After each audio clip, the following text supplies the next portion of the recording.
你好，这是留日生活博主老孙，来自日本富山市。今天到院子里拔2颗葱，用这个大葱做好吃的。这是去年5·1种的葱，到现在正好长了1年了。1年的时间，大葱从一颗像小草一样瘦弱的小苗，长到1年，长成了现在伟岸的身躯。现在已经开始长种子了，慢慢的将退出历史舞台。岁月轮回，乾坤回转，真是快啊！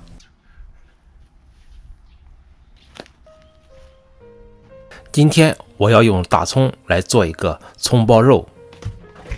首先来准备配菜，然后呢再准备五花肉，最后再烧制。配菜用到了大葱、木耳和胡萝卜。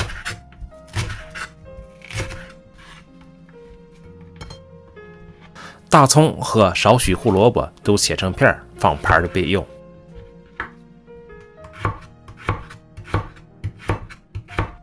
在木耳的碗里放1勺面粉，倒入清水，先将木耳泡发半个小时。这里放面粉的目的是为了有效的去除木耳表面附着的杂质和灰尘。肉片的准备是这道菜最关键、最重要的一步。这道菜的好吃与不好吃与这个肉有直接的关系。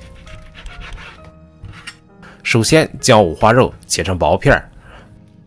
日本的猪肉大部分都来自加拿大，价格相当便宜，100克五花肉是88日元，而日本国产的五花肉100克大约在128日元。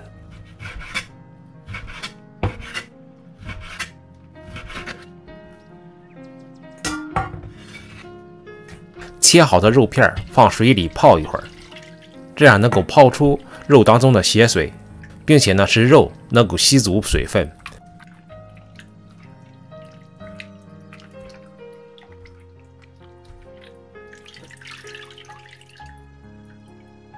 然后把肉捞出来，你看泡出了这么多血水。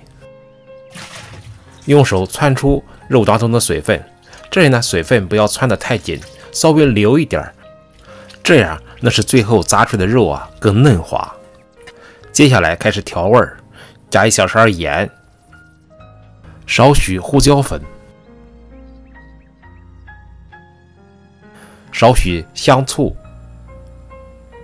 少许酱油，1个鸡蛋清，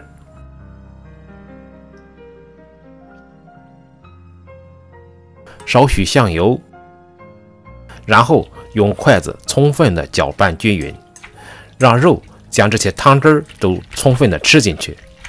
最后再加入淀粉，搅拌均匀，用淀粉包裹住刚才的调料。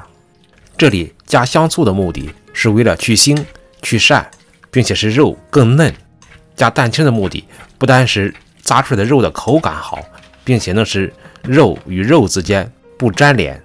接下来再加入少许菜籽油，充分搅拌均匀，这样使肉片与肉片之间不粘连。到这里肉片的准备就完成了。这个时候泡发的木耳也已经泡好了，用手汆一汆，再用清水清洗几遍，清洗干净，放到盘子里备用。到这里为止，我们的前菜准备都已完成，木耳、胡萝卜、大葱，还有肉片。最后再在碗里倒少许淀粉，加进少许水，准备勾芡用。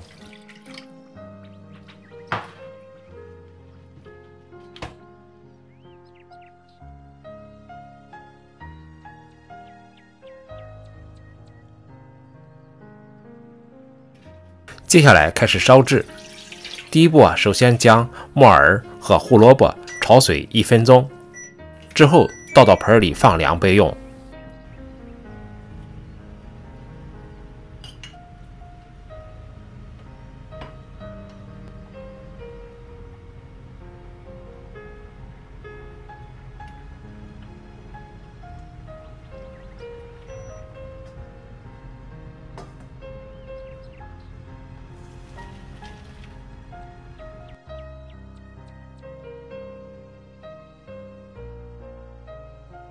第二步是炸油片，这里的要点呢，油5成热的时候下入肉片，一定要中小火慢慢炸，千万不能用大火炸。整个过程大约需要2分钟。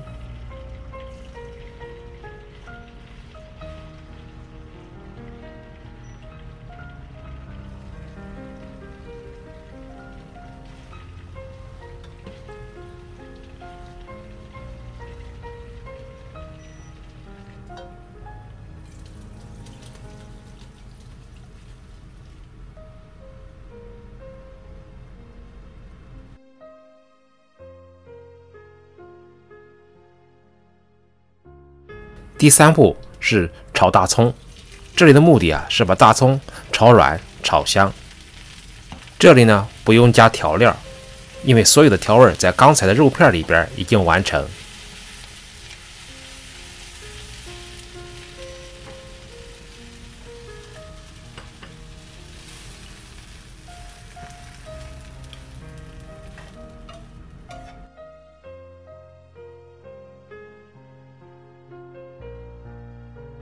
到了最后的一步，先在锅里倒一点水，加一点酱油，调一点底味儿，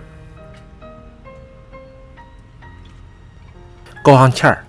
水开了以后，将刚才准备好的配菜和大葱加进来，然后把肉片也加进来，充分搅拌均匀。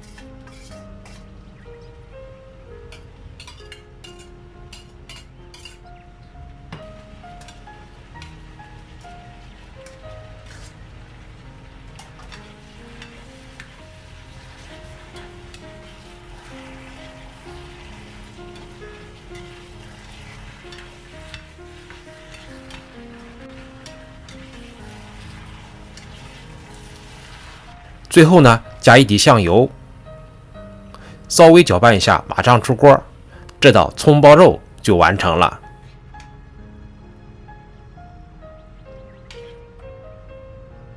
这道菜的特点呢是肉相当滑嫩，入口即化的感觉。